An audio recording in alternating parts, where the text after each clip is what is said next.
পারিবারিক ঝগড়ার জেরে স্ত্রীর নগ্ন ছবি সামাজিক যোগাযোগ মাধ্যম ফেসবুকে ছড়িয়ে দিয়েছেন স্বামী। সম্প্রতি ঘটনাটি ঘটেছে হবিগঞ্জে। দর্শক, এই বিষয়ে বিস্তারিত থাকছে ডেস্ক রিপোর্টে। বিস্তারিত জানতে ভিডিওটি না টেনে সম্পূর্ণ দেখুন। ফেসবুকে স্ত্রীর নগ্ন ছবি ছড়িয়ে দেওয়ায় স্বামীকে গ্রেপ্তার করেছে পুলিশ।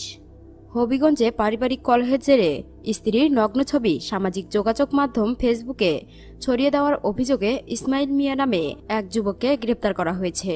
বৃহস্পতিবার ২৭ জানুয়ারি রাতে হবিগঞ্জ সদর মডেল থানা পুলিশ এ তথ্য নিশ্চিত করেন। গ্রেপ্তার ইসমাইল সদর উপজেলার জালালাবাদ গ্রামের সুন্দর আলীর ছেলে।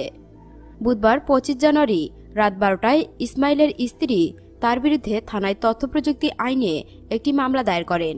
পরে উপপরিদর্শক এসআই মমিনুল হক তাকে গ্রেপ্তার করেন। মামলায় অভিযোগ করা হয়, প্রায় ৫ বছর আগে ইসমাইলের সঙ্গে বানিয়াচং উপজেলার নিশ্চিন্তপুর গ্রামের এক তরুণীর বিয়ে হয়। সম্প্রতি তাদের মধ্যে পারিবারিক কলহ শুরু হলে ইসমাইল তার স্ত্রীর নগ্ন ছবি সামাজিক যোগাযোগ মাধ্যমে ছড়িয়ে দেন।